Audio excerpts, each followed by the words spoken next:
네, 나라살림연구소의 정창수 소장님 어서 오십시오. 네, 안녕하십니까. 안녕하세요. 안녕하세요. 네. 나라살림연구소도 잘 되죠?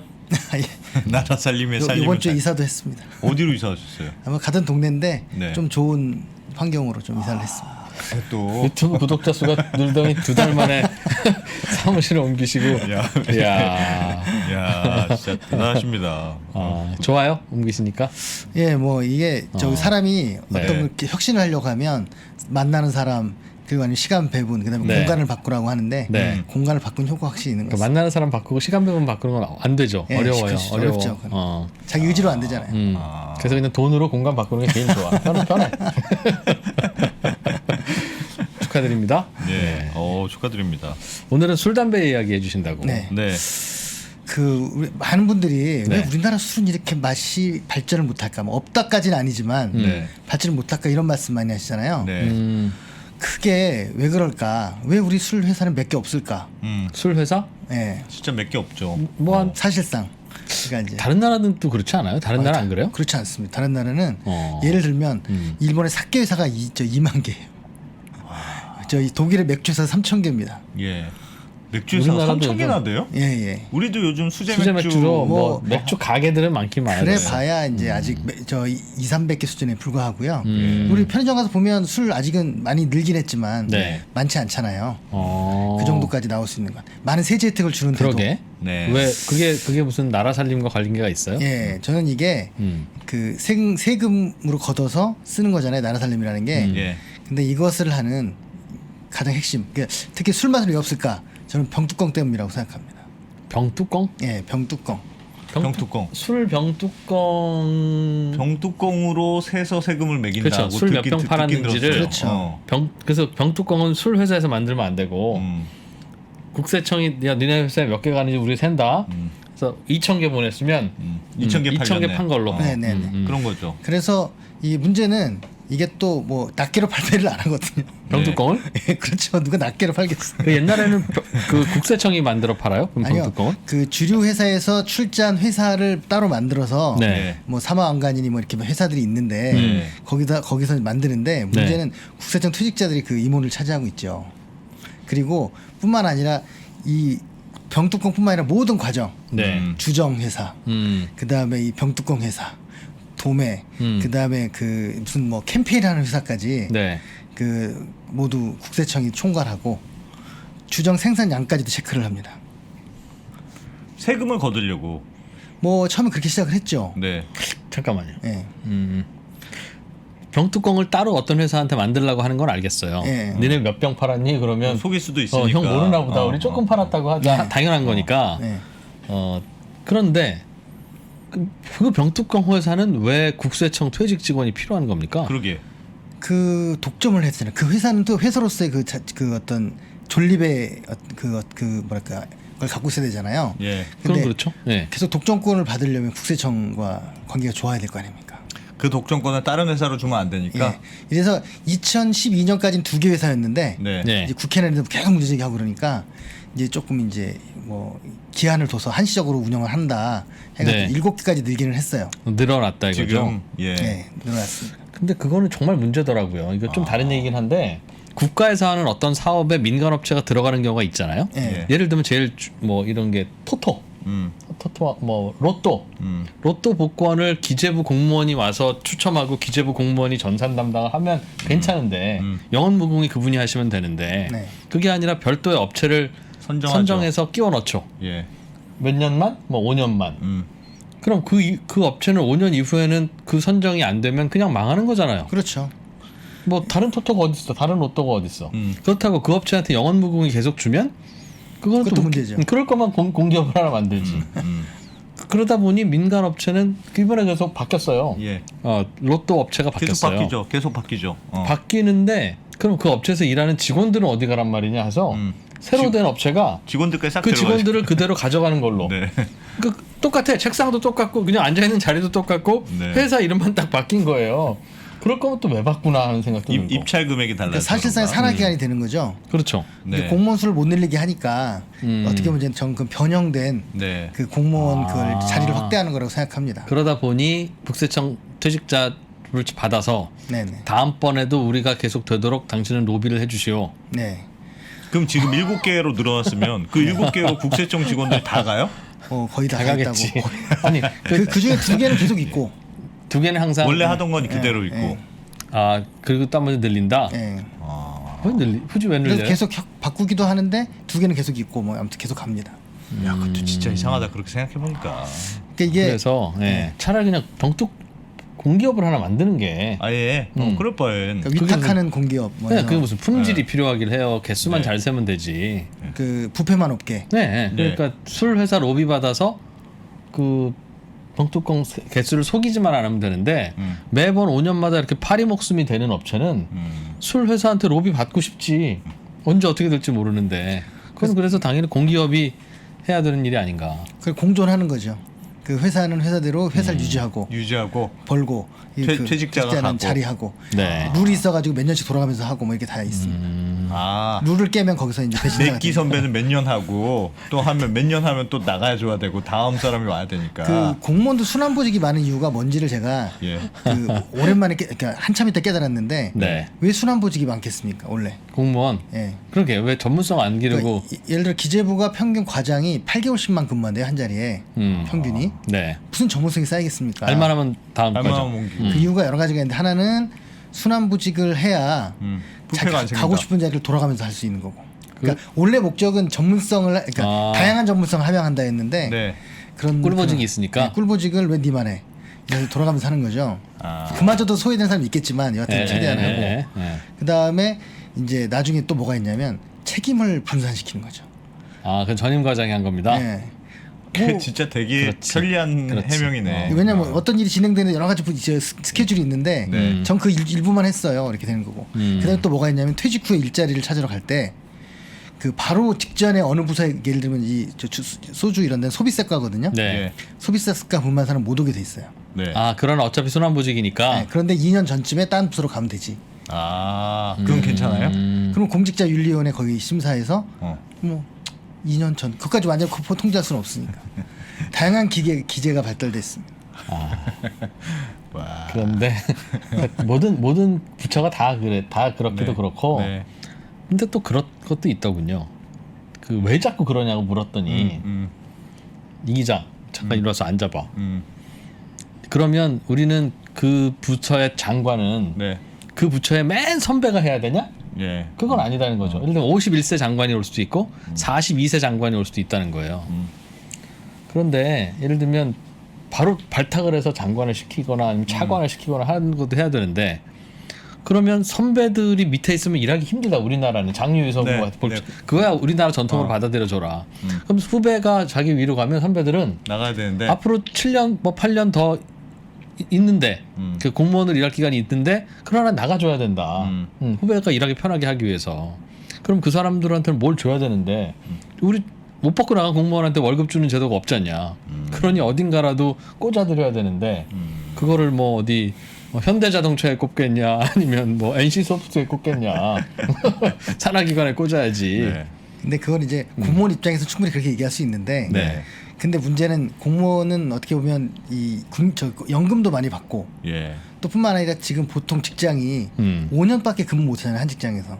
그런 면에서 굉장히 퇴직까지 보장이 돼 있는 그런 안정된 자리에 있는 사람들이 그렇게 얘기하기에는 조금 문제가 있지 않을까 싶습니다. 더군다나 예. 이분들이 예. 전문성이 과연 있을까 퇴직 후에 예. 전관 예우이지 예. 전문성을 활용하는 것일까 그런 생각이 좀 듭니다. 물론 소수 그렇죠. 훌륭한 예. 사람도 있죠. 알겠습니다. 나라사립연구소는 몇 년째 소장님이십니까 혹시? 뭐 제가 10년 전에 1인으로 시작했기 때문에 네. 네. 10년째. 저도 조만간 한번 그럼 정리를 이상민 의원이 나도 소장하고 싶은데 뭐 그 소장이 자리에 안 안 나가니 소장을 할 수가 없다. 이상하다.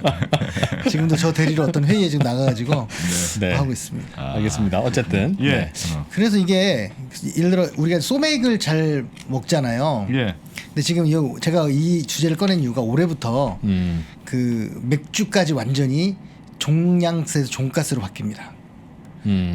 그러니까 종가스에서 종량 이거 헷갈리는데 네. 종가스에서 종량세로 바뀌어요. 맥주가 맥주까지. 그러니까 맥주가 작년에는 병맥주까지는 네. 저희 종양세였는데 네. 생맥주까지 올해는 이제 종양세가 되는 거죠. 그 말은 용량에 비례해서 세금 낸다는 거죠? 알코올 용량이 비례. 용량에 비례해서. 예. 그러니까 근데 아직 이제 소주는 이제 출고가와 무관하게. 네. 음. 그 전에는 그렇지 않았기 때문에 네. 72%나 되는 이제 그 종양을 낸 거죠. 네. 예.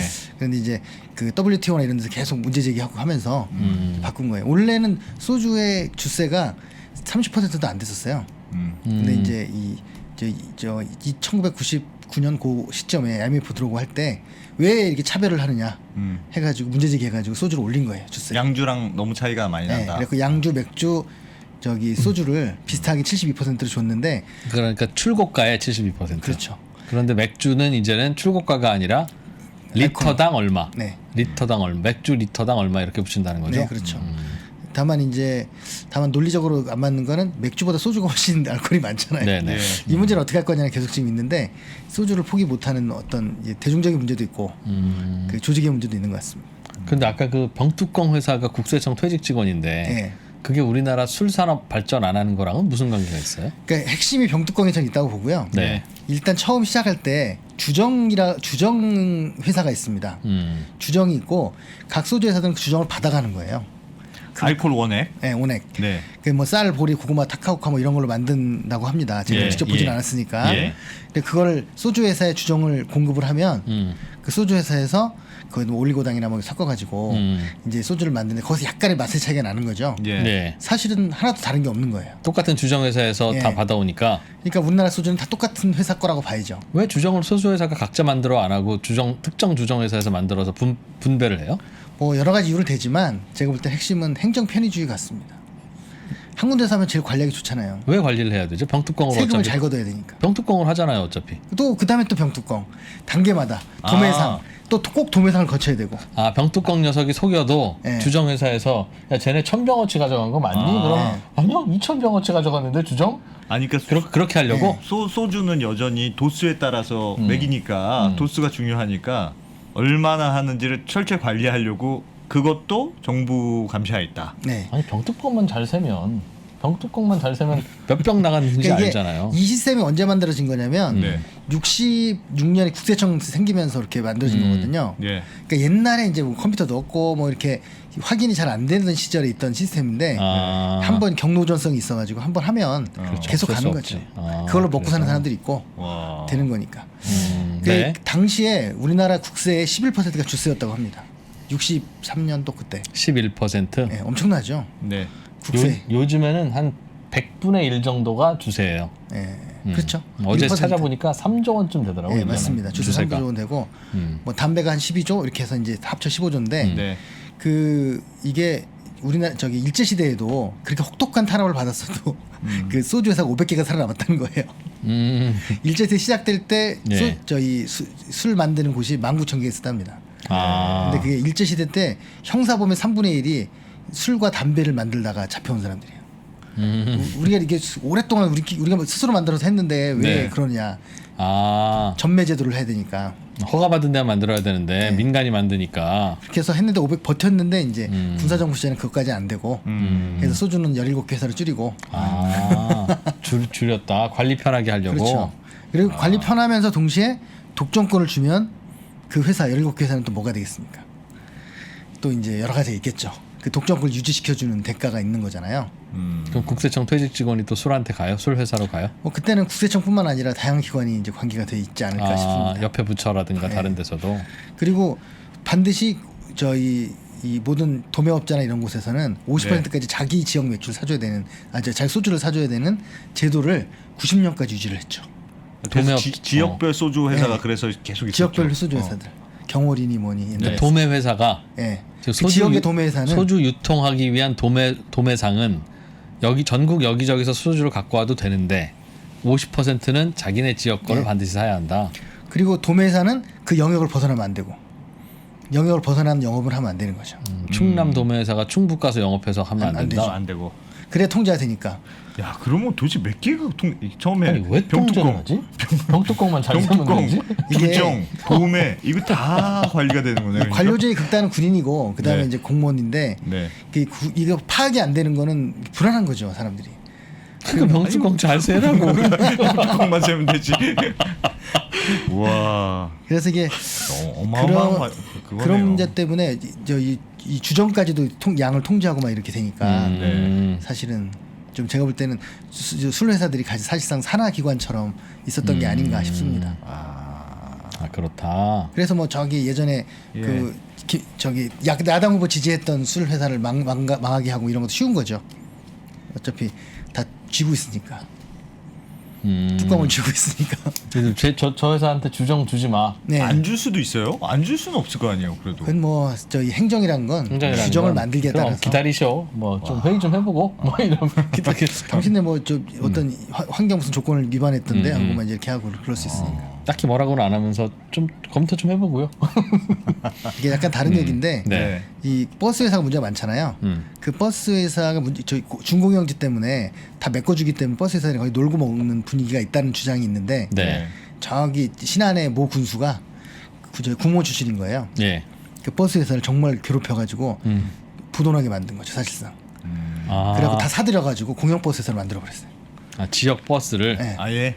그 신안군의 버스 적자가 45억이었어요. 메꿔주는 돈이. 예. 군에서 메꿔줘야 되는데. 네. 예. 그런데 그거를 막 각종 너네 지금 서비스 기준 어겼고 뭐 해가지고 괴롭혀가지고 네. 아예 나 안 하겠다고. 안 한다 스스로 항복하게 만들어서 네. 15억에 사들여서 15억에 사들여서. 사서 좀 더 사가지고 공영 버스에서 만들어서 그래서 매년 60억 붓고 있죠. 아니요 15억. 그럼 왜 그 친구들이 할 때는 왜 45억을 부었어요? 그 4만 7천 명인데 회사가 14개가 있었어요. 에? 아 버스 회사가. 버스 회사가 그러니까 이게 자식한테 이게 다 상속이 되거든요. 예. 택시 상속해 주듯이. 14개 버스 회사가 돌아다니는 14개를 신안군이 다 샀어요 그럼? 네, 다 샀습니다. 아, 버스도 그래서 또 상속이 돼요? 그러니까 노선권이 상속이 되는 거예요. 노선권이. 그렇죠. 그런데 즉 손님이 많으면 근데 대신 이제 운행을 많이 하고 네. 주민들에서 이용을 많이 하고 관광객이 더 많이 들어오게 하고 해서 그렇게 적자가 해서 줄어드는 거죠. 기사들은 전부 공영버스 회사 정직원이 되고 그러니까 다 통합해서 선순환이 된 거예요. 선순환. 오히려 네. 오히려 정부가 그냥 가져가서 그런 면에서 공무원이 그런 행정 규제를 선용한 거죠. 이제 그렇게 보면 악용한 쪽도 있지만 그렇습니다. 뭐 어디서 새는 돈이 있었어 반응 같은 몰라도 네. 그 공영 버스 공영제는 손님을 늘리는 수밖에 없는데. 그러니까 그렇죠. 손님을 그 공영 버스로 바뀌면 손님이 늘어갈 수 아니 그러니까 뭐 있지 운행을 뭐. 6배로 증가시켰어요. 그 전에는 막 3시간 4시간에도 안 오고 막 이러는데 시간마다 다니니까 사람들이 이제 타게 되는 거죠. 타게 되고. 관광객도 그 전에는 그냥 민간 업체들이 너무 많은데 오히려 경쟁이 아니고 그냥 갈라먹기처럼 그 전에는 왜 됐었던 안 모양이네. 다녔을까? 다니면 돈 버는데. 그런 모양이었네요. 그 어쨌든 땅찍 헤엄치는 나중에 신한 군수님 한번 모셔. 이런 거 궁금해. 어쨌든 네. 아무튼 그건 제가 다음에 할 때 알겠습니다. 네. 이 아, 예산을 자세히. 잘 써서 성공한 사례. 아, 거기 예. 자세히 좀 예, 해주세요 그럼. 알겠습니다. 그거 말고도 여러 개 있습니다. 네. 자, 근데 이게 이 소주 같은 경우에는 예. 주정에서도 세금이 달라요. 주정에 톤당 57,000원인데 네. 네. 맥주는 20만 원이에요. 맥주용 주정은 네. 아니, 맥주 거기서부터 차별이 시작되는 거죠. 거기도 세금 붙이는구나 거기서도. 네, 예. 그래서 맥주도 만약에 똑같이 기준을 적용한다면 훨씬 싸지지 않을까라는 이제 주장이 있습니다. 지금 많이 싸졌는데 맥주가 맥주용 주정이. 예. 지금- 맥주가 76년 이때만 해도 공무원 월급의 50분의 1, 2% 정도 됐어요. 한 병이. 한 병이. 네. 근데 평균 공무원 월급에. 그러니까 50병 사면 월급 한 달치가 날아가는 거 있죠. 와, 비싼 거네요. 비싼 거였죠. 지금 많이 낮아져가지고 이렇게 된 건데, 하여튼 그때 고급 술이었던 거죠 맥주는 70년대만 해도. 예. 그래서 아무튼 그런 게 있고 그 맥주차도 지금은 다 대부분 원료를 수입하는 거니까 통제를 또 수입할 때 관세청이 먼저 하고 여러 가지 하게 됩니다. 그래서 그렇지만 이제 문제는 대량 구매를 하지 않는 작은 회사들은 힘들겠죠 아무래도. 그래서 계속 단가가 높아서 세금을 낮춰줘도 그 단가도 높아요. 이 중소기업 맥주 예. 수제 맥주? 수제 맥주, 예. 수제 맥주 이런 곳에 예. 단가가 훨씬 높아요. 그거는 뭐 규모의 경제가 안 안 됐으니까. 되니까. 수입부터. 네. 그런 게 지금 있습니다. 근데 이제 막걸리 같은 경우에는 뭐 지금 워낙 지금 소비량이 한 10%밖에 안 돼. 전체 술 소비량이 10%밖에 네. 안 되는데 예. 이 막걸리 같은 경우에도 아마도 이제 그런 그 독점이나 이런 것들이 있었어요. 지역 독점이 있었죠. 예. 지금 이제 지금은 없어졌어요? 지금 없어졌죠. 소주의 한 10배쯤 되긴 했지만 그 막걸리도 지역 독점이 있었던 거죠. 소주의 소주는 10배라? 17개였잖아요. 17개. 예. 막걸리는 그래도 이제 시군마다 하나씩 아, 있고 그러니까. 100개가 넘는 회사가 있었다. 예, 예. 지금도 한 1000개 정도 된다고 지금 뭐 추정이 되고 있습니다. 지역별로 있잖아요. 무슨 어디 가면 무슨 막걸리, 어디 가면 무슨 그렇죠. 막걸리 이렇게. 뭐 저는 지난번에 막걸리 이름 얘기했다가 기겁을 하셔가지고 그랬는데 네. 근데 여하튼 막걸리는 조금씩 나아지고는 있는데 네. 그 경쟁이. 세금 5%밖에 안 되니까 예. 나아지고는 있지만 너무 영세해가지고 음. 이제 거기서도 역시 지역을 벗어나서 못 팔게 했었기 때문에 네. 이 규모의 경제가 이제 이루어지지 않았던 거죠 사실은. 큰 회사가 어차피 안 된다. 네. 지역 올망졸망하니까 생존은 다 하는데. 거기서 똑같이 예. 소주하고 똑같이 50% 자가 구매 뭐 이런 게 다 있었기 때문에 그리고 그리고 꼭 유통 단계를 만들었어요. 직접 판매할 수 있는 이제 막걸리 정도는 인터넷 판매는 가능하거든요. 직거래. 예. 네. 근데 예전엔 그게 안 됐으니까. 꼭 도매상 거쳐라. 네. 소매상 거치고 그리고 이제 도매상, 소매상 또 독점이기 때문에 지역으로. 예, 그게 또 많은 도매상은 누가 정합니까? 그것도 국세청이 정해요? 예, 인허가를 해주는 거죠. 그 지역 주류 도매상 인허가를? 예. 왜? 왜요? 통제를 해야 돼. 파악을 해야 되니까. 아니 뭘 파악할? 병뚜껑 잘 세면 되는데 왜 뭘 파악하는데요? 왜? 술을 파는 사람은 아무나 팔 수 없다. 네. 뭐 이런 건가요? 그렇죠. 술은 그 이 죄악세니까 네. 네. 이렇게 그렇게 하면 그러니까 통제도 해야 되지만 이렇게 많이 사람들이 하게 하면 안 된다라는 아무나 할 수 기본적인- 없다. 예. 아무나 팔 수 없다. 근데 이게 원래는 전부 그랬어요. 예를 들어 요즘 많이 좀 가려지긴 했는데 뭐 밀가루나 진짜 설탕 같은 거 있잖아요. 네. 이런 것도 사실은 독점하는 저희 도매상들이 네. 지역을 독점하고 있는 곳들이 지금 아직도 많이 있습니다. 공고에 보시면 네. 이 회사에 귀속된 게 아니라 도매상들이 지역을 이제 하는 경우가 아직 있어요. 제가 아는 친구도 어디 사유로 들어갔는데 예. 그 동네 밀가루 유통 도매상 그렇죠. 독점 도매상이라고요? 옛날만큼은 아니지만 그래도 원재료를 가져가는 그런 시스템에서는 아니 해외에서는 그러면 그 그게 어떻게 주류 되지? 도매상을 자유롭게 할 수 있습니까? 뭐 나라마다 비슷하긴 다른데요. 할것 같은데 왠지. 나라마다 다른데 예. 그러니까 우리도 왜 와인을 왜 비쌀까? 제가 이제 제가 차이가 가장 큰 걸 보니까 어디가 있더라? 2,500원짜리가 막 4만 5만 원 되고 막 이런 걸 봤는데 예. 그 이유가 이제 수입할 때 그러니까 직접 직수입 못하게 하고 도매상 꼭 거치게 하고 소매상 꼭 거치게 하고 이런 식으로 해가지고 했기 때문에 와인이 비쌌다. 옛날에. 그래서 요게 이제 한 4년 전인가 5년 전에 풀리면서 예. 이제 뭐 대형 유통업체들은 이제 와인을 직접 해다가 싸게 공급을 하잖아요. 예. 근데 아직도 이제 중소기업 이런 데는 이제 못하죠. 이거 규모 경제가 안 되니까. 여하튼 조금 개선되긴 했는데 그래도 아주 싸진 않잖아요. 아직 와인. 지금 어떻게 바뀌었다고요? 와인이 어떻게 이게 바뀌었다고요? 이제 도매상을 거치지 않고 예. 직수입해도 되게끔 바뀌었습니다. 직수입이 가능해졌다 이제. 네. 아 그래서 요즘 마트 같은데 싸게 파는 네. 거예요? 모 마트 같은 경우는 5,000원짜리면 쫙 깔아놓고 막 그러잖아요. 예. 옛날에는 이 질서를 그냥 알아서 자유롭게 하세요 그러면 전국에서 알아서 그냥 밀주를 만들어서 병뚜껑도 안 달고 그냥 대충 그 스카치 테이프 붙여서 네. 시장에다 내다 팔고 사 마시고 아마 그렇게 수도 될까봐 네. 술을 파는 사람도 나라에서 관리 만드는 사람도 나라에서 관리 막 그랬던 거. 그래서 양주 관련 주류의 가장 1등 판매가 럼 캡틴 큐, 뭐 나폴레옹 이런 거 아니었습니까? 예. 가짜 양주 만들기 좋은 저기 이런 그런 유흥업소에서 그렇죠. 네. 네. 그렇게 했었는데 이제는 좀 그 통제가 확실히 되고 전산화돼 있기 때문에 예. 그렇게 안 된다는 거예요. 예전에 제가 알던 모 시민단체가 네. 큰 창피를 당한 적이 있는데 네. 이 주류업계에서 후원을 받은 거예요. 저 일일호프 하는데 네. 너무 많이 받은 거예요. 못 먹은 거지. 술을 네. 그래서 그냥 후원을 받았는데 누군가 아무나 가져가라라고 각자 다 끝나고. 줬는데 그게 이제 그 뭐랄까 이게 가정용이잖아요. 네. 이게 이제 구세청 단속반에 걸려가지고 가족용 집에서 먹으면 되는데 그것도 팔았나 보죠 그걸? 그 누가 더 판 사람이 있었던 거죠. 아이고야. 시민단체 일하시는 분들 진짜 알뜰하셔 진짜. 야, 그걸 아니면 또 본인이 안 먹는 술이니까 또 뭐 그냥 뭐 자기 집에 가서 남은 거니까 먹었으면 될 거 아니에요. 이제 그것도. 어디라고 말씀 못 드리겠고 아무튼 그게 한 15년 전쯤에 있었던 일입니다. 그래서 네. 아니면 술 사러 다니는 트럭 있어요 동네 다니면서 네.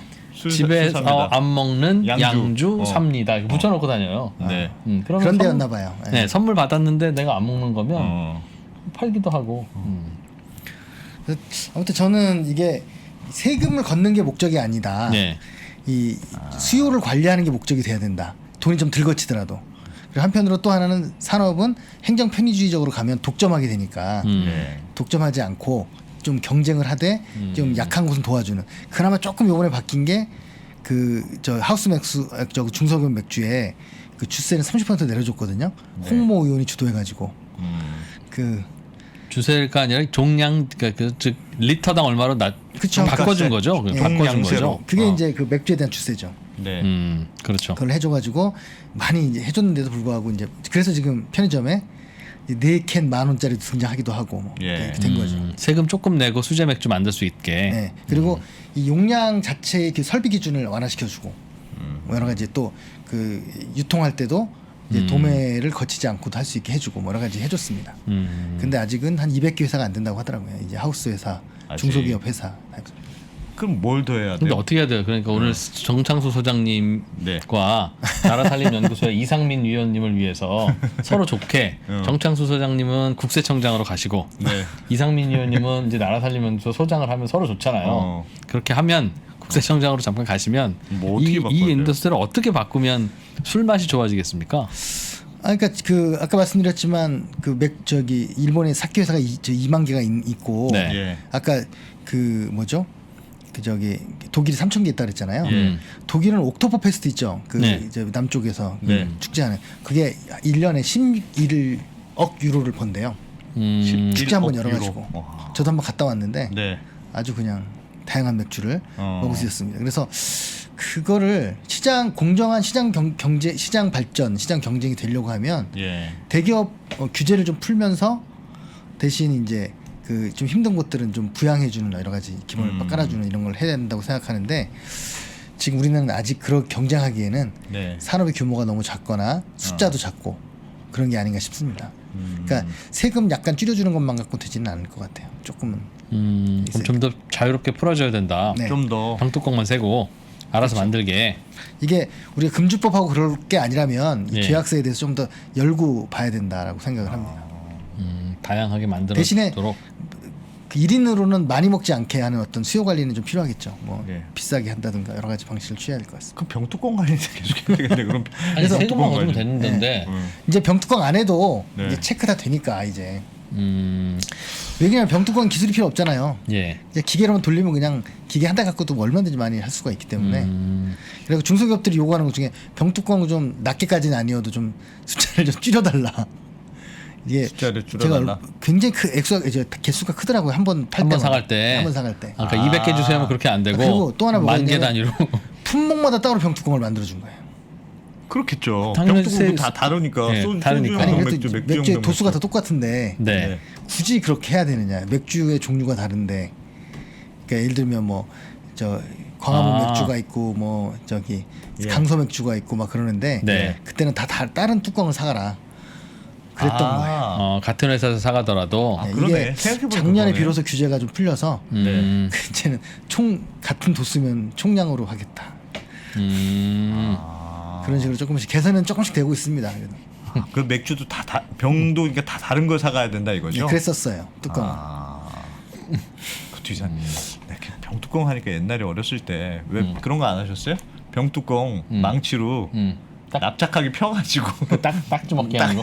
그랬었죠. 병뚜껑 딱지 하는 거 그런 거 많이 했었는데. 그래서 사마왕관 세왕금속이라고 하는 두 회사가 예전에 하다가 예. 지금 7개로 늘었습니다. 그래서 병뚜껑 회사는. 네, 뭐. 네. 그래서 이 지금 산하기관들이 대한주류공업협회, 주정판매회사, 주식회사, 서한주정 이건 에탄올, 예. 한국알코올산업, 사마왕관, 세왕금속, 음주문화센터 뭐 이런 곳들이 네. 사실상의 산하기관처럼 지금 국세청에서 내려간다. 네 그렇습니다. 그 어떻게 해야 되냐 아무튼 진짜. 그런 건데. 내려가게 하지 않으면 이제 네. 세무조사 다니면서 뇌물 받을 텐데. 그러게요. 하여튼 그것도 우리 또 부패를 또 연구하는 사람들의 역할이어서 네. 술 세금과 관련돼서는 계속 걷어가는 세금 양도 늘어납니까? 지금 뭐 크게 증가는 안 하고 있어요. 이게 예. 술 소비 자체가 줄고 있기 때문에. 그러니까 소비는 줄고 대신 술값이 올라가는. 네. 이게 좀 고급 술들이 많이 생기면서 지금 3조 정도가 보통 한 10년째 거의 비슷한 걸로 가고 있는 것 같아요. 그래서 지금 특히나 와인 같은 경우 내려가고 있잖아요. 네. 아까 직수입하고 이런. 직수입이 가능해지면서 네. 그러니까 사실은 직수입을 왜 못하겠을까라는 네. 그런 해석에 대해서 어떤 그 차관 출신 그 국세청을 거쳐간 사람이 쓴 책을 보면 아무래도 그 시스템이 무너지는 원치 않기 때문이 아니겠느냐라고 이제 그러니까 통제를 계속 공개적으로는 하고. 통제가 힘들고 세수가 줄어든다가 공개된 거예요. 예. 술값이 떨어지면 당연히 세수가 떨어지겠죠. 출고가 기준이었으니까.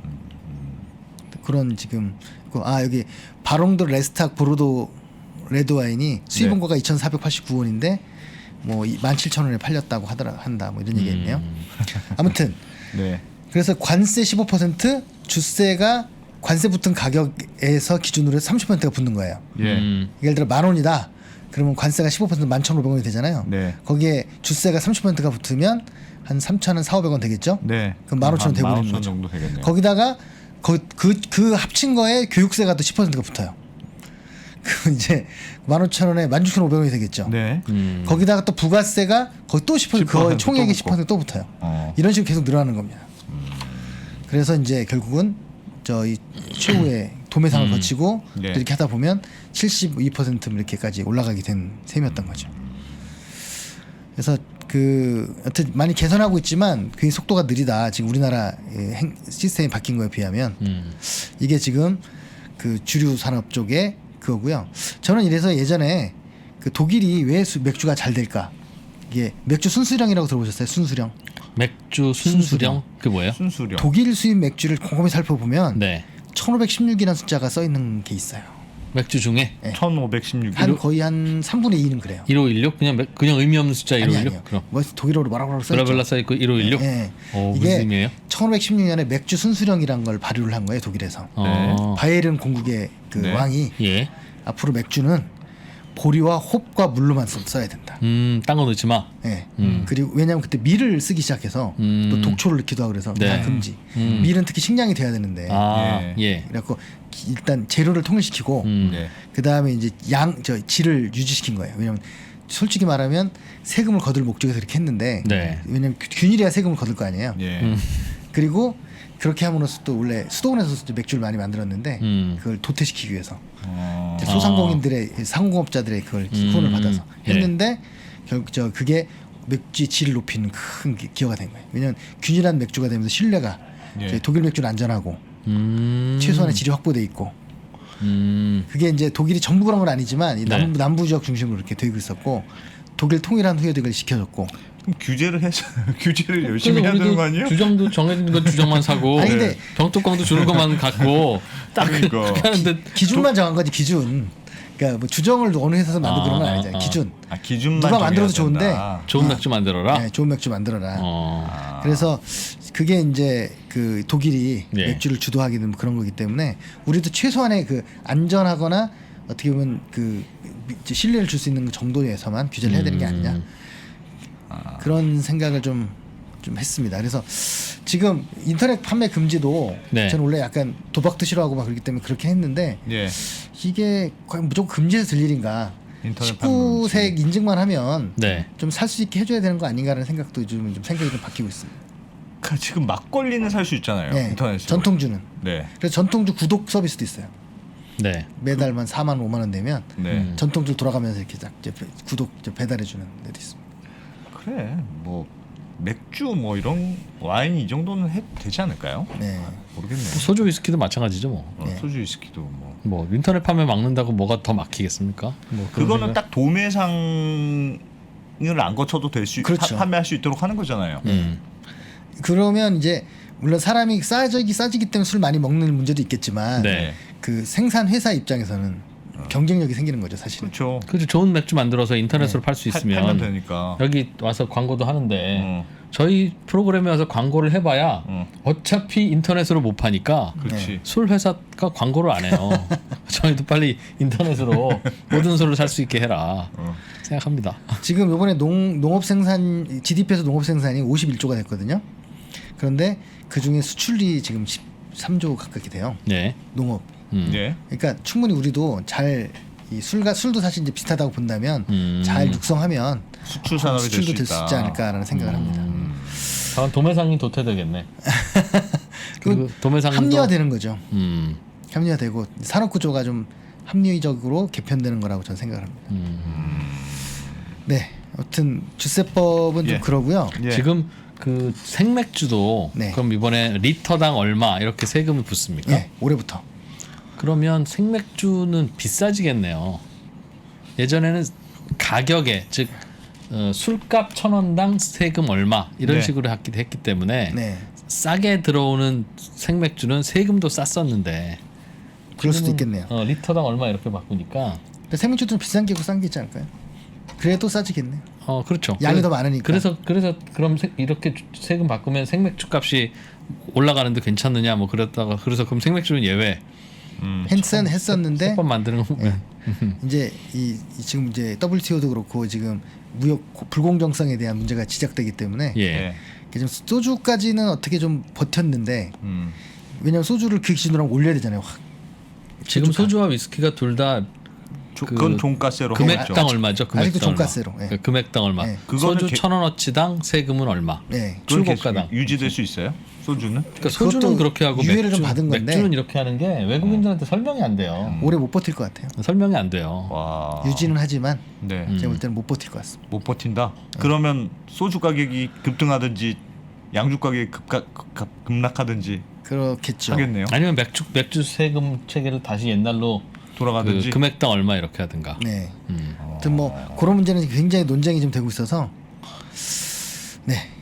알겠습니다. 그리고 지금 오늘 술 얘기만 하다 끝날 것 같아서 담배 얘기를 얼른 담배 얘기 담배 할까요? 얘기야. 네, 예. 담배. 간단히 해드리면 예. 담배도 문제입니까?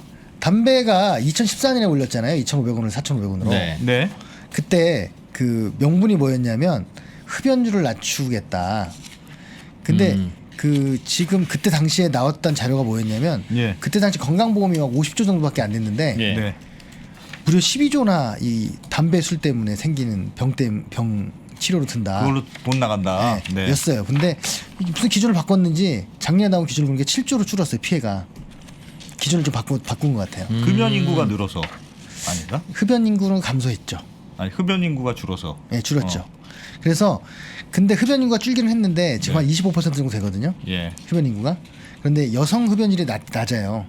한 7%뭐 이 정도밖에 안 돼요. 예. 남성이 이제 30이 넘으니까 예. 평균이 이렇게 된 건데 원래 흡연을 크게 낮추겠다고 했는데 그만큼 안 낮춰진 거예요.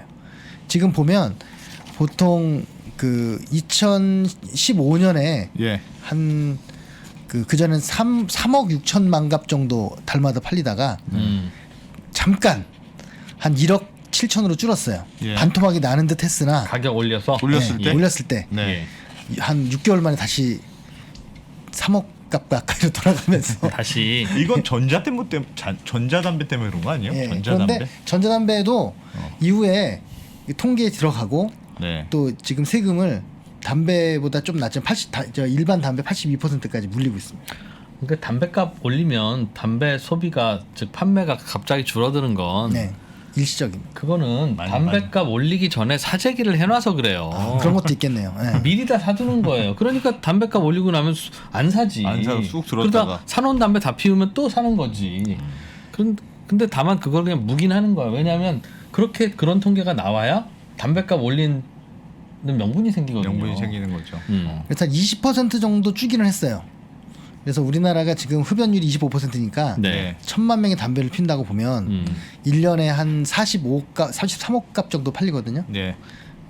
아니. 지금은 이제 줄어가지고 35억 값 정도 팔려요. 네. 그러면 그 평균 한 값씩 피시는 것을 하루에 제 계산해 보니까 흡연자들은 평균 한 값이에요. 그러면 네. 한 값 안 피시는 분들도 계실 테니까 네. 어떤 사람은 두 값도 피고 어떤 사람은 그러겠죠. 네. 이렇게 되겠죠.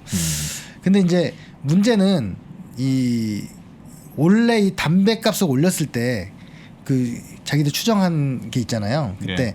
조세연구원에서는 그 4,500원으로 하면 세수가 한 2조 7천억 정도 들 거다. 늘어날 거다. 예. 어차피 피우긴 피울 거니까. 8,000원으로 하면 4조가 줄을 거다. 세수가. 그럼 비싸서 안 살 예, 거니까. 안 사고 예. 많이 끌 거다. 음. 그런 걸 조세연구원은 해놨어요. 예. 예. 그럼 선택을 하는 거잖아요. 정책이. 네. 근데 이제 가장 많이 거칠고 4,500원. 세수가 극대화한 지점으로 예. 담배값을 결정했다. 그러니까 사람들이 너무 많이 끊진 않고. 예. 그랬는데 2.7조가 늘 거라고 했는데 그 당시 예산정책처는 예. 네. 무슨 소리냐 한 4조 정도 들 거다. 그러니까 2조 오히려? 7천억이 아니다. 네. 2조 7천억이 아니라 4조 정도 될 거다. 결국은 비싸도 예. 많이 피실 거다. 그리고 미국 예. 암협회에서는 한 5조 4천억 들 거다. 추정을 했어요. 이 셋 중에 누가 맞았을까요? 당연히 일본은 아니었을 거고 네. 암협회가 맞았어요. 제일 많이 예, 늘었다. 그래서 이 담배세가 6조에서 네. 그 2년 후에 네. 16년에 11조. 12조가 된 거예요. 12조. 결국 세수가 어마어마하게 목적이었다는 늘었네. 거죠. 그 돈은 다 무슨 교육세도 들어가고 막 하잖아요. 예. 건강 뭐 증진기금도 가고. 중증기금으로 가고. 근데 개별 소비세가 제일 커요. 그중에 절반이 개별 소비세이기 때문에 예. 이것도 논쟁이 있었어요. 아니 뭐 사치품에 부과하는 개별 소비세를 왜 담배에다 하느냐? 개별 소비세로 걷는 나라 우리나라밖에 없거든요. 담배를. 담배 세금을. 예, 대부분의 나라는 건강이나 이런 것 때문에 부담금으로 하거나 예. 예, 일반 세금으로 하거나 하지. 뭐 사치품처럼 해갖고 왜냐면 일반 세금으로 하면 너무 세율이 낮아지고 뭐 이렇게 되는 거죠. 그냥 주식 거래세에 붙는 농어촌 특별세를 담배에다 붙이면 안 돼요? 그냥? 그럴 수도 있죠. 왜 그리고 이제 주식 거래에 농어촌 특별세를 붙이는지 모르겠어. 전혀 무관한. 그렇게 내로남불이에요 또. 네. 야당은 항상 낮추자고 주장하고 예. 여당은 올리자고 주장합니다. 항상. 그 2014년에는 이제 지금 여야가 바뀌어 있던 네. 거죠. 예, 예. 그때가 뭔지냐면 총선이 2년 남았고 그때 이제 박근혜 정부가 선거를 이기고 막 이런 거 하면서 이제 그때는 무리 없이 했는데 예. 이게 다 작년에 또 얘기가 나왔을 때는 안 되잖아요. 분위기 안 좋죠. 못 올린 겁니다. 내일 보니까 여기 폐기물 부담금도 들어가고 뭐 별게 다 들어가네요. 한 예? 폐기물 부담금은 들어갈 만하죠. 담배꽁초 여기저기 버리고 그러니까. 버리니까 그래서 그 논리로 어디까지 갔냐면 소방안전교부세라고 해서 소방관들 월급 받는 거 있잖아요. 네. 그게 다 담배에서 나옵니다. 담배 들어가는 개별 소비세의 네. 45%를 소방관 그 유지 관리비로 쓰는 거예요. 그것 때문에 화재가 많이 일어난다. 그래갖고 그 통계도도 나온 거죠. 화재 원인이 뭐냐 했을 때 네. 한 20%는 담배이긴 하더라고요. 실화. 그래서 제가 그 공공의료 하시는 분들이 네. 왔길래 소방서도 그 논리가 있다면 담배 때문에 건강이 해쳐지니 공공의료를 늘리는 것도 주장을 해야 한다. 네. 그렇게 주장을 하고 있죠. 이번에 겸사겸사. 근데 그것도 예를 들면 담배세로 거치는 돈도 있지만 예. 담배로 인해서 건강이 나빠져서 네. 건강보험료로 더 나가는 돈도 있잖아요. 지금 현재 건강보험공단이 인정하는 건 7조예요. 7조 정도 돈이 더 들었다. 그것 때문에. 그러니까 그 치료비로 네. 7조가 나간다. 그럼 담배세 거치는 거랑 비슷하네요. 그렇죠. 왜냐하면 이 7조는 건강보험공단의 부담금이죠. 네. 근데 우리나라 의료는 65% 정도가 보장 안 해주거든요. 예. 그럼 요거의 절반이 개인이 부담하는 거잖아요. 네. 그렇죠. 그러면 이제 한 14조 되는 거네. 2조? 거의 담배가 그걸로 다 해결되는 거죠. 담배세로 받는 돈 플러스보다 네. 그로 인해서 나가는 지출. 근데 제가 한번 그것 때문에 글을 한번 썼었는데, 네. 근데 문제는 이 거둔 거에서 아까 건강 증진 부담금 예. 같은 거 있잖아요. 네. 이런 거 등등으로 건강 가는 증진 돈이 2조가 안 돼요. 음. 그러면 교육세로 가고 뭐로 소방관한테도 가고 가야 되니까. 소방관한테도 가고. 그러면 건강보험공단은 나머지 그 적자 5조를 뭘로 메꾸냐? 그 뭘로 메꿔요? 담배 안 피는 사람들한테 메꾸는 거죠. 그렇지. 병원 안 가는 사람한테. 그건 좀 이상하다. 아니면 월급 적게 받는 월급 많이 받는 사람들한테 이제 내게 하는 거죠. 제가 모 주간지에다가 이 얘기를 썼는데 제가 한 2년 거기에 연재를 했는데 예. 다른 거리는 댓글이 한 5개, 4개 있고 막 그랬거든요. 네. 요 얘기 썼더니 댓글이 1,500개가 나와요. 주로 의견이 뭡니까? 주로? 흡연자와 비흡연자 모두 분노하는 거죠. 흡연자는 이제 그 담배 세입을 늘리려고 올렸단 말이냐. 네. 비흡연자는 왜 내가 뭐 담배도 안 피는데 돈을 그 우리가 내야 돈을 되느냐. 내느냐. 이제 그러니까 그 세금 거두면 거기에 돈이 많이 가야 되는 거 아니에요? 진짜 세금을 그렇죠. 많이 올리면. 그러니까 최소한 그것 때문에 생긴 피해는 덮어야 되고, 네. 세금으로. 예, 그리고 그것에 대한 어떤 예방 예. 비용도 써야 되는 거죠. 근데 뭐 그 피해에도 돈을 안 쓰는데 예방에 쓸 리가 없지 않습니까? 아, 그러니까 이거를 자꾸 올리려고 하는 거구나. 그러니까 더 거기다- 이 세수를 줄일 수가 없는 거네. 그렇죠. 요긴하게 쓰이는 거네. 이것저것에. 거기다가 요 담배에도 어. 병뚜껑 같은 데 곳이 한 군데 있어요. 뭐가 담배요? 있어요? 예. 연초 안정화 기금이라고 해가지고 네. 연초 생산 안정화 재단이라고 하는 곳을 만들었어요. 연초 뭐 하는 데입니까? 생산 안정화 재단. 연초 생산 생산 안정화 재단. 한 갑당 5원씩 딱 빼가지고 예. 그 돈을 이제 보통 1년에 그만 3, 4천억 정도 되거든요. 네. 그 기금 3천억이랑 KTNG에서 주식으로 받은 1,100억에서 4천억으로 시작을 해서 예. 지금 매년 한 4천억씩 이제 받고 있는데 네. 담배 팔리는 거 5원씩이니까 그것이 갑당. 무조건 되는 거예요. 예. 그렇죠. 그런데 그 이게 명분은 뭐였냐면 담배 농가들을 도와주자. 어. 였어요. 근데 담배 농가가 2015년에 3,700가구였는데 네. 2021년 6년 지난 현재는 2,800가구로 줄었어요. 예. 예. 그래서 근데 재단의 농가 지원 사업비는 184억에서 217억으로 늘어났거든요. 예. 네. 근데 그 돈을 다 어디다 쓰는가 제가 봤더니 네.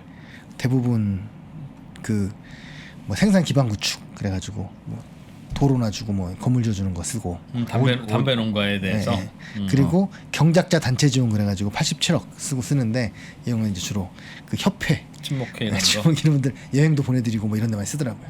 담배는 부처가 어디죠? 담배는 농림부. 농림부죠. 농림부? 그럼 농림부 퇴직 공무원 그 협회장으로 가는 거 아니에요? 농림부가 갔겠지만 네. 네. 이 여기서 이제 그거죠. 돈을 쥐고 있는 건 기재부기 때문에. 또 기재부가 가요? 기재부 담배는 다 기재부래 또. 그러니까 술은 국세청. 술은 국세청, 담배는 기재부. 어? 이게 처음에 농림부가 완전 장악을 하고 있었는데 하나씩 뺏기는구나 힘없어서. 어느 순간 이제 조세와 허가 예. 이게 같이 가니까 아, 그리고 사실은 그 많은 담배를 2,000가구가 생산한다는 것도 참 대단하죠. 네. 결국은 수입을 하기 시작하는 거죠. 아. 이 2,000가구 중에는 저 외국산 담배도 우리나라 생산을 많이 하거든요. 요즘. 네. 네. 공장만 한국에 있는 경우 많죠. 예. 그래서 그런 농가들도 있고 하기 때문에 도대체 그럼 지원을 하는 게 어떤 의미가 있을까? 차라리 그것도 역시 좀 경쟁책으로 하는 게 맞지 않을까? 이 단체는 진짜 애매하네. 담배는 어떻게 해야 되는 거예요? 예를 들면 안정화재단?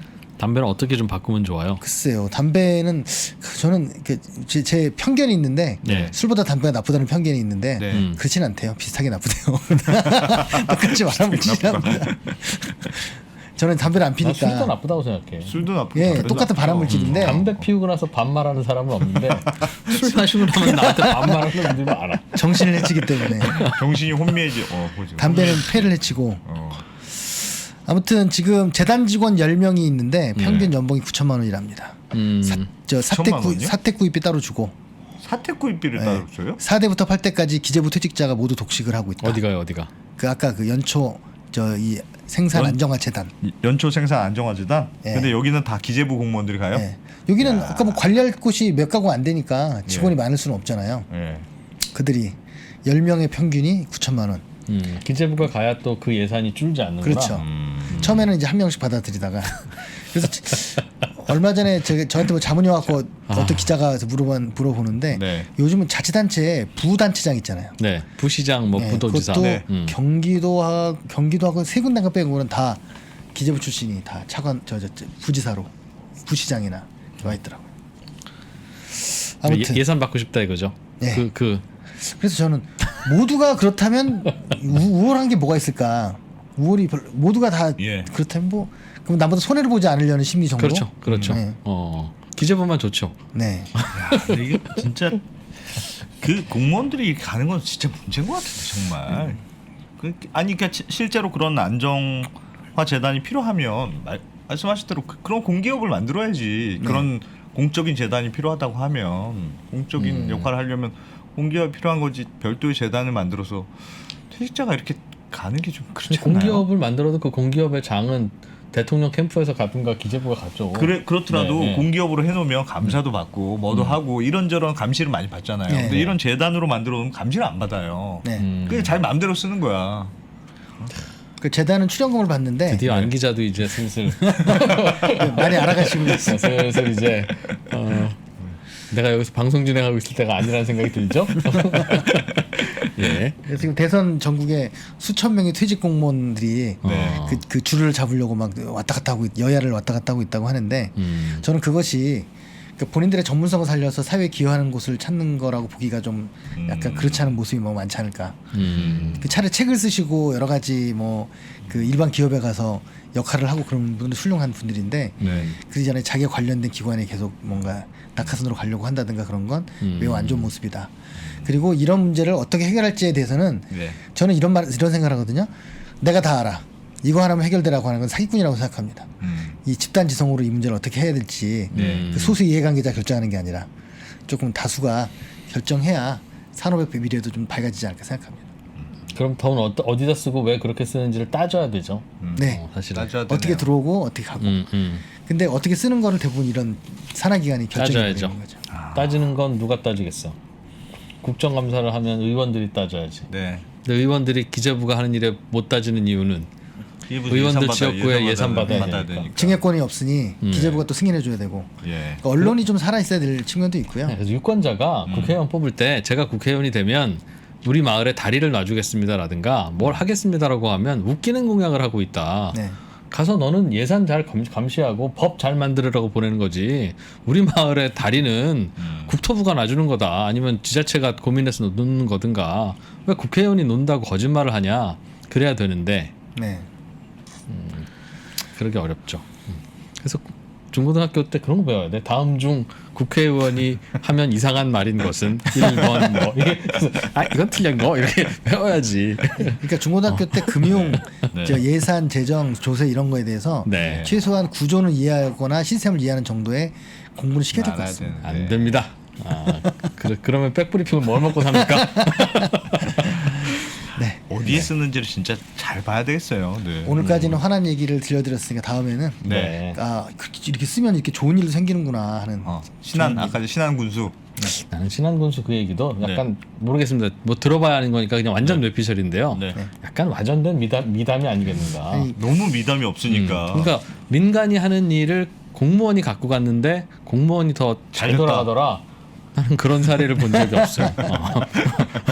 그러니까 이제 네, 그럴 이유가 없기 때문에. 중공영제가 가지는 패단이 좀 있어요. 약간 민간 투자 사업처럼 예. 그렇죠. 차라리 예. 민간 투자 사업은 계산이라도 정확히 하는데 아예 그러니까 그런 중공영제가 애매한 측면이 있어요. 준공영제. 그럼요. 민간은 민간인데 정부에서 계속 지원해주는. 그리고 지금 서울에 66개 버스 회사가 있는데 벌써 5개를 펀드가 사갔습니다.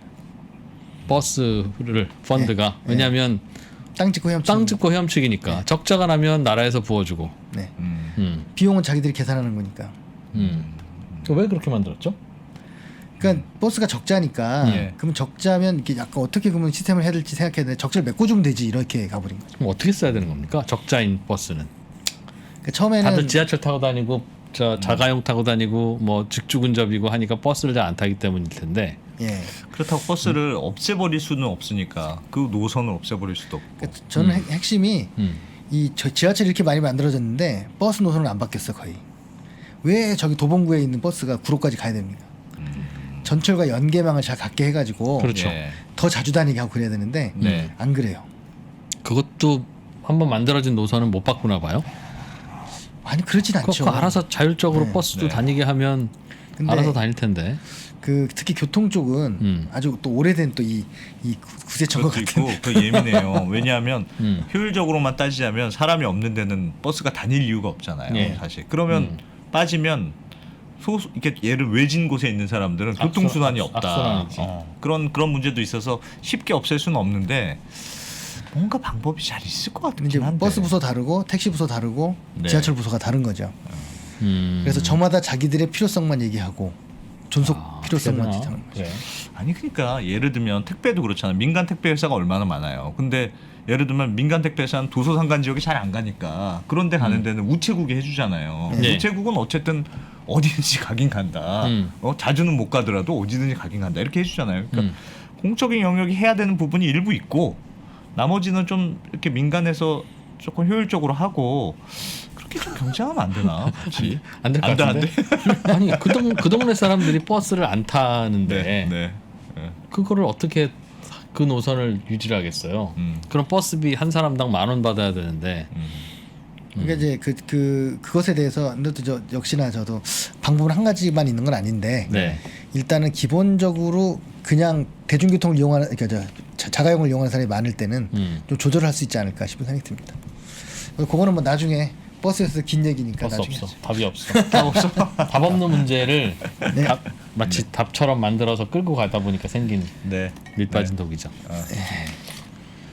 네. 나라살림연구소의 정창수 소장님 오시면 예. 몰랐던 걸 이렇게 알게 돼서 약간 화도 나고. 네.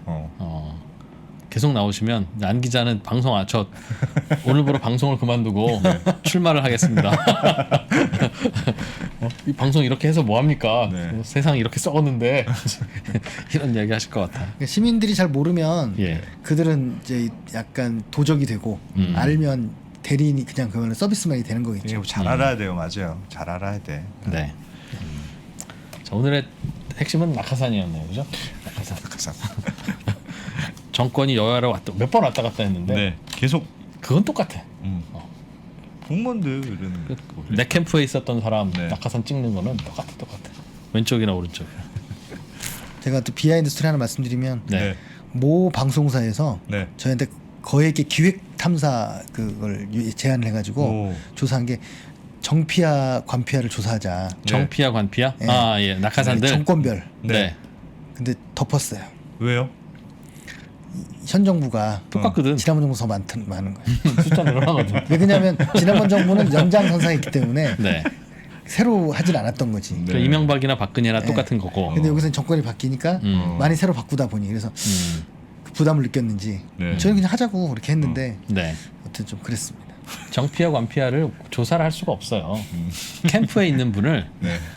현대백화점으로 네. 보내더라고. 예. 그거 어떻게 합니까? 그 현대백화점에서 그냥 사원 뽑았는지 맞아요. 캠프에서 그런 것도 낙하산 많아요. 받는지 공공기관 말고도 알 수가 없어. SK에 가고 뭐 이렇게 다 보는 거예요. 뭐 그런 거더라고요. 네. 네. 나라살림연구소의 정창수 소장님 고맙습니다. 네. 아니 다른 거 좀 보여주세요. 다른 것도 다 마이너스. 대충 파란색은 보셨잖아요, 그죠? 예, 이런 거 좀 보셨잖아요. 약세장 만나니까 대응하기가 쉽지 않으시죠? 안녕하십니까, 강원국입니다. 자산 배분 전략의 달인 이 강환국 작가가 속 시원하게 해결해 드리겠습니다. 가장 중요한 거는 이렇게 투자를 하면은 최악의 순간에도 그 10에서 15% 정도 손실 보고 끝난다 뭐 이런 겁니다. 하락장에서의 손실은 제한적으로 그 사실 복리 15%가 아무것도 아닌 것 같은데 네. 이렇게 하면은 원금이 4, 5년에 한 번 더블이 되고 50년 동안에 1000배 이상이 되는 거를 볼 수가 있습니다. 복리의 마법으로 수익은 길게 강환국 작가의 자산 배분 전략과 함께 성공 투자하시기 바랍니다. 꼭 사주십시오. 후회하지 않을 겁니다.